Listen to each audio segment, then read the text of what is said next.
Bienvenidos de nuevo al podcast del historiador. Hoy vamos a conocer el tema de la llegada de los celestiales, porque cuando los celestiales vinieron del espacio, marcaron el destino de la Tierra. Crearon dos especies derivadas de la humanidad, una a imagen de los dioses y otra a imagen de los demonios. La primera hueste de celestiales llegó poco después de la muerte de Sigrid, que desconoce si los dioses espaciales sabían que uno de los suyos acababa de perecer en la Tierra, o que el ADN cósmico del progenitor había enriquecido la biosfera del planeta. Lo que sí se sabe es que la Tierra los atrajo por su potencial para la vida superhumana. Los celestiales se habían impuesto la misión de acelerar la evolución y la Tierra les ofrecía una oportunidad única para experimentar, como habían hecho en innumerables mundos a lo largo de innumerables milenios. La primera hueste desembarcó de una nave espacial tan grande que ocultó el sol y empezó a recorrer las fértiles llanuras africanas. Estaba compuesta por 10 celestiales gigantescos, cada uno con una función específica. Gamenon, el recolector que debía recoger protohumanos con los que experimentar, se hizo con unos cuantos antropoides y se los llevó consigo a la nave nodriza que los aguardaba. Allí los especímenes fueron introducidos en incubatubos para que se mantuvieran sumisos, y entonces Sirán, el probador, se puso manos a la obra. Sirán deseaba estudiar la adaptabilidad genética de los sujetos de estudio y alteró su ADN para crear a los deformes desviantes, una derivación evolutiva de la humanidad marcada por un genoma inestable. Una vez puestos en libertad, los desviantes buscaron de forma instintiva la protección del subsuelo, y cuando empezaron a reproducirse, las generaciones sucesivas produjeron monstruosidades cada vez mayores. Mientras en la nave nodriza, los celestiales Nezar, el calculador, llevaba a cabo un segundo experimento. De nuevo, se reescribió el genoma de un grupo de antropoides, pero esta vez se transformaron en eternos, seres semejantes a los dioses y capaces de conectar con las energías del cosmos. Utilizando esa energía, los eternos abandonaron la nave nodriza y fundaron su hogar en las cimas más altas del mundo. Por último, Oneg, el sondeador, liberó a los últimos protohumanos cautivos sin haberlos alterado en lo más mínimo, porque tenía curiosidad de ver cómo competirían la especie humana con sus especies hermanas, contando únicamente con su capacidad para la mutación y el desarrollo de superhumanos. La visita de la primera hueste a la Tierra fue breve, pero sus consecuencias se hicieron sentir durante siglos. Tras vagar por el mundo en busca de un hogar adecuado, los primeros eternos construyeron la ciudad de Titanos en el entorno protector de las montañas polares. Era una maravilla arquitectónica repleta de altísimos edificios y de amplias avenidas. Cronos, el más importante de los eternos, esperaba que la tranquilidad de Titanos inspirara a su pueblo a dedicar el tiempo a la filosofía y la meditación. Sin embargo, habían otros que opinaban que los eternos debían usar sus formidables dones, como la fuerza aumentada y capacidades de vuelo y de transmutar la materia, para dominar el mundo y hacer lo suyo. Una de esas voces era la de Uranos, el hermano de Cronos. Es nuestro deber conquistar, avanzar sobre el débil mundo que nos rodea y someterlo, afirmaba Uranos. Cronos se enfrentó al beligerante grito de Uranos con una hostilidad comparable, y así estalló la guerra civil entre los eternos. La batalla fue tan intensa que hizo temblar los cimientos de la orgullosa Titanos y lo redujo a escombros. Al final, Cronos y sus seguidores derrotaron a Uranos y los rebeldes. Después de una prolongada deliberación entre los vencedores, Uranos y los suyos fueron desterrados al espacio exterior y acabaron por asentarse en Titán, la luna de Saturno. Ahora tenían la libertad de reflexionar sobre los secretos de la vida. Cronos dedicó su tiempo al estudio científico. Por desgracia, un experimento sobre la radiación cósmica provocó una explosión de magnitud sin precedentes. Cronos fue vaporizado y su conciencia ascendió al espacio exterior, donde se unió al tejido del universo. En la Tierra, la explosión irradió con partículas cósmicas a los eternos, mejoró su ya superior composición genética y los hizo verdaderamente inmortales. Entre estos eternos se encontraban los hijos mayores de Cronos, Suras y Aras. Buscando respuestas a los que les había sucedido, los hermanos investigaron en el laboratorio en ruinas de su padre. Allí, antes de desvanecerse por completo, la esencia incorpórea de Cronos explicó a sus herederos su insensato experimento. Con sus últimas palabras, Cronos advirtió a Suras y a Alars que tenía en sus manos el futuro de los Eternos. Los hermanos convocaron un consejo para tratar la cuestión. Como era costumbre, los Eternos congregados iniciaron la reunión con un círculo de vuelo ritual, pero cuando ascendieron al cielo abierto, se vieron atraídos entre sí y se fusionaron en una entidad única semejante a un gigantesco cerebro palpitante. Era la Unimente, un extraño efecto secundario de la explosión. Fusionado en la Unimente, cada Eterno era una pequeña parte de una conciencia mucho mayor y todos se comunicaban entre sí instantáneamente. Mientras compartían la forma de la Unimente, los Eternos acordaron que Suras debía suceder a su padre como gobernante. Para evitar la disensión, Alars le trasladó a Titán, donde adoptó el nombre de Mentor, y fundó una rama extraterrestre de los Eternos que acabarían dando lugar a Thanos, un individuo abominable y déspota que poseía el gen latente de los desviantes. Mientras gobernó a los Eternos, Suras ordenó la construcción de grandes ciudades por todo el globo. La capital, Olimpia, se alzó enseguida entre las regiones montañosas de la antigua Grecia, y luego se siguieron Polaria y los Urales y Oceanía en el Océano Pacífico. A medida que pasaban los siglos, una nueva generación de Eternos tomó el relevo, entre ellos Tena, la decidida hija de Suras, el veloz Macari y la telépata y hedonista Cersei. Mientras los Eternos se dedicaban al estudio de la ciencia y el arte, los desviantes urdían planes para la dominación mundial. Pese a lo inestable de su genética, eran seres inteligentes y desarrollaron tecnología avanzada siglos antes que sus primos humanos, tecnología que usaron para construir y mantener vastas ciudades subterráneas.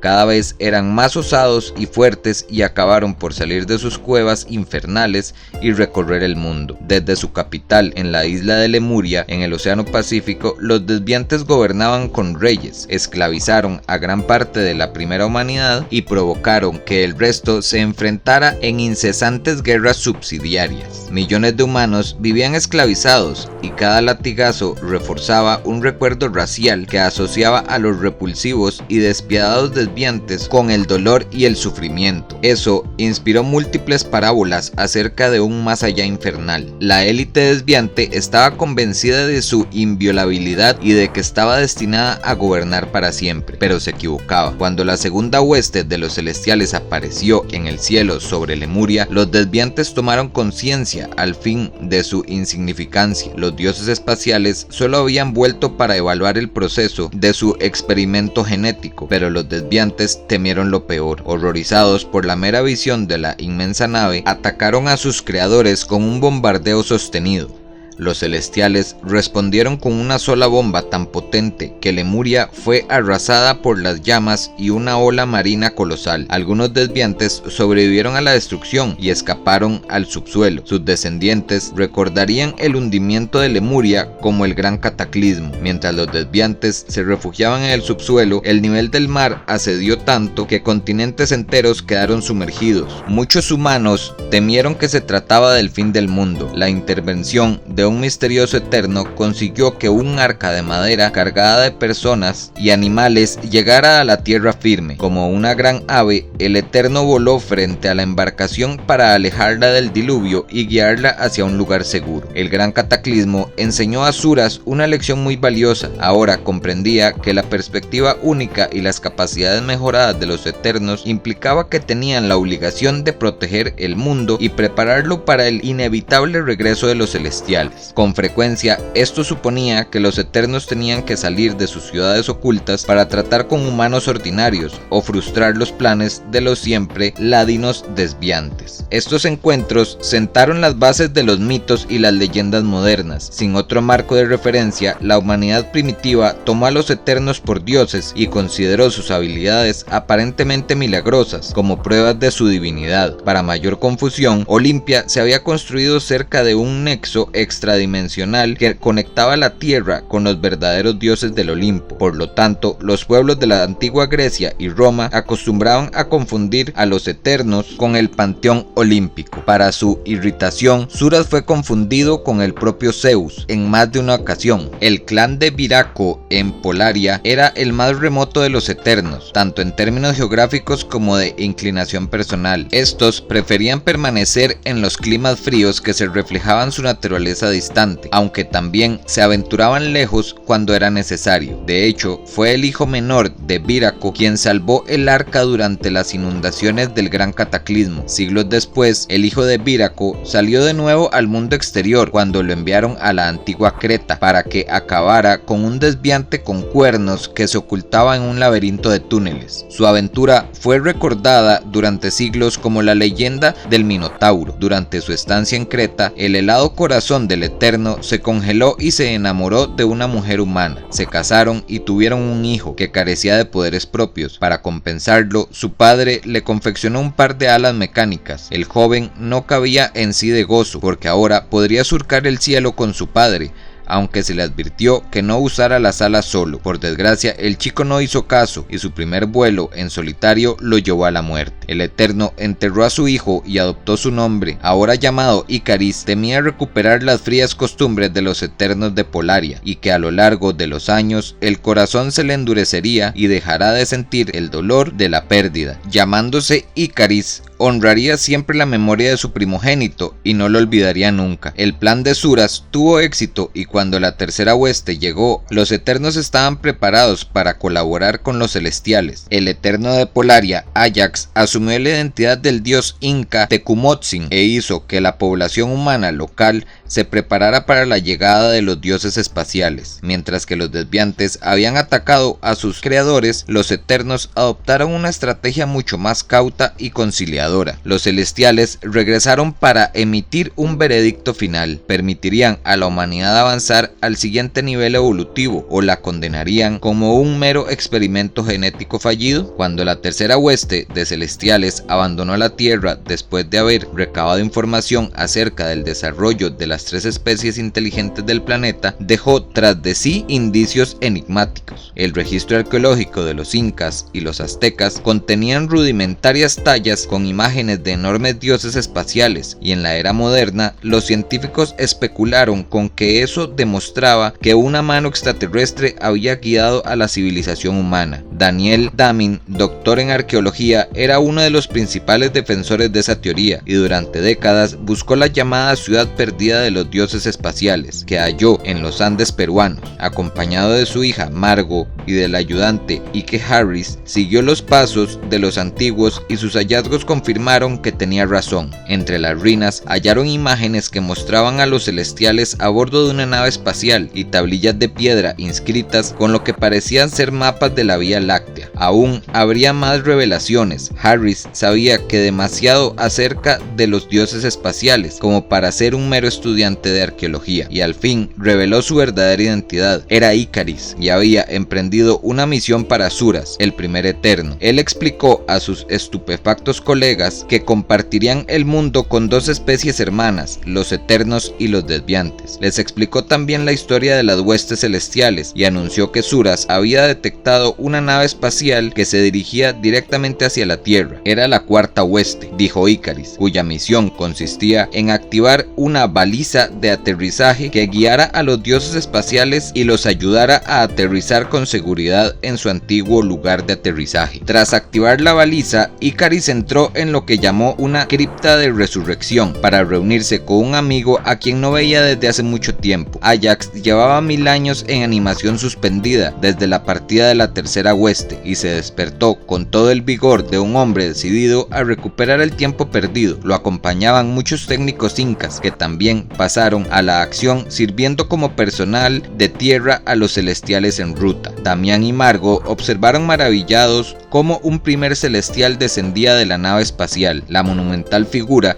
se detuvo entre dos pilares gigantescos, en silencio y al parecer indiferente al bullicio que se le rodeaba. Ajax reconoció al celestial como Arishem, el juez, y entonces supo cuál era el objetivo de la cuarta hueste. Había llegado la hora del juicio final. Arishem evaluaría si la humanidad y sus dos especies hermanas merecían o no seguir existiendo. Pasaría los siguientes 50 años inmerso en una contemplación silenciosa y luego emitiría su veredicto y los habitantes de la Tierra sabrían si vivirían o morirían. Los Eternos no eran los únicos que sabían del regreso de los celestiales, pues los desviantes también habían detectado la llegada inminente de la cuarta cuarta oeste. Desde la era del gran cataclismo, los desviantes habían operado casi siempre en secreto y apenas emergían de su capital subterránea, conocían de forma coloquial como la ciudad de los sapos. Pero ahora, el señor de la guerra Crow lideró una expedición contra la ciudad perdida de los dioses espaciales,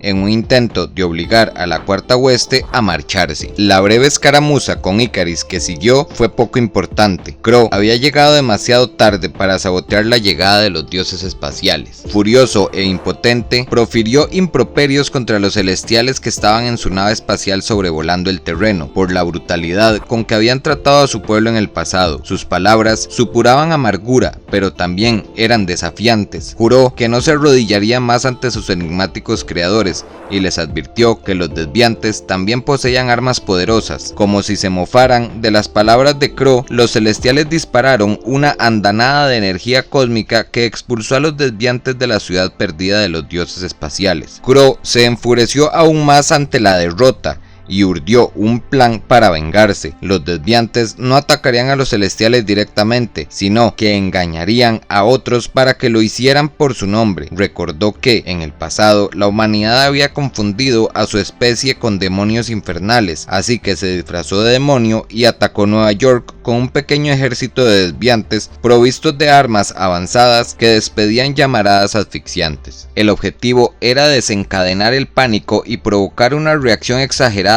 por parte de las autoridades humanas. Crow esperaba que lo tomaran por un agente de los dioses espaciales y que se vengaran con un ataque nuclear contra la base de los celestiales que estaban construyendo en los Andes. Mientras Crow ponía en marcha su plan, los acontecimientos en los Andes también llegaban a su cenit. Más celestiales habían descendido de la nave nodriza y habían empezado a actualizar el complejo. Ajax observó que los dioses espaciales se preparaban para erigir un escudo en torno a la zona de aterrizaje, y como solo los celestiales podrían cruzar la barrera, dijo a Icaris que había llegado el momento de devolver a los humanos a la civilización. El Dr. Damian se negó a marcharse, no dejaría escapar esta oportunidad.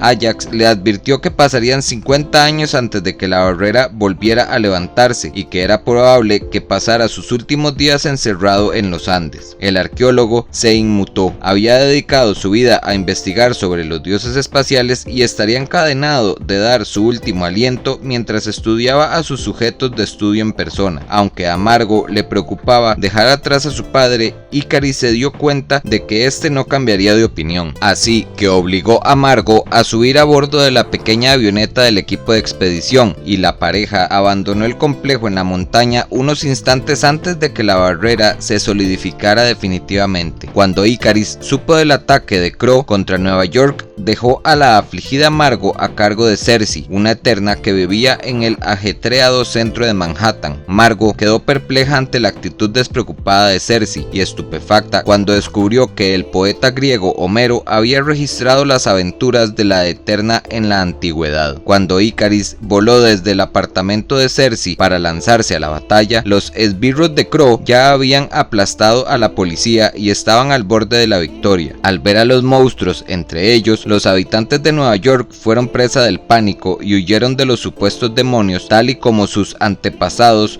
supersticiosos habían hecho. Icaris derrotó a numerosos desviantes, pero estaba en una inferioridad numérica imposible y fue abatido por una mina cerebral paralizante. Cuando supo que Icaris había quedado fuera de combate, Cersei se unió a la lucha a regañadientes, se libró de una banda de guerreros desviantes y luego se puso en contacto con un clan en la distante Olimpia. Suras, alertado de la situación, envió a la zona de guerra a Tena, su hija guerrera. Tena y Makari cumplieron la orden de Suras con entusiasmo y atacaron al ejército desviante con aparente impunidad. A bordo de un carruaje a reacción y armados con arcos de alta tecnología y lanzas de energía, acabaron pronto con el enemigo. Crow tuvo que aceptar la derrota y se rindió. Había conocido a Tena en el pasado y aprovechó eso para congraciarse con los vencedores. Propuso una tregua y declaró que las tres especies deberían deponer las armas hasta decidir una respuesta consensuada ante los celestiales. Pese a su desconfianza, Tena accedió a los términos de Crow. Icaris fue resucitado y volvió con los Eternos. Aunque la batalla por Nueva York York había acabado, la batalla por la Tierra no había hecho más que empezar. Todo el mundo había presenciado lo ocurrido en Nueva York y ahora la humanidad sabía que compartía el planeta con otras dos especies. Semanas después del cese de las hostilidades y aún bajo los términos de la tregua, Ikaris y sus compañeros eternos asistieron a una conferencia en una facultad de antropología en Nueva York. Respondieron a preguntas acerca de sus largas vidas y sus habilidades, aunque algunos alumnos quedaron cautivados, otros se mostraron escépticos y afirmaron que lo sucedido no era más que una elaborada patraña. Crow, también presente, continuó burlándose de sus anfitriones humanos con historias de miedo sobre demonios y monstruos. La conferencia acabó en medio del caos y la confusión. Con todo, el incidente había dejado claro que el mundo había entrado en una nueva era. El modo como las distintas especies de la humanidad se trataban y reaccionaran ante la llegada de los celestiales tendría implicaciones profundas para el futuro de la vida sobre la Tierra. En este punto las cosas empiezan a complicar, pero vamos a ver más adelante en el próximo capítulo cómo va a evolucionar este tema. Espero les haya gustado esta historia y no se pierdan el próximo capítulo, que está cada vez más interesante, esta larga historia del nacimiento del mundo Marvel.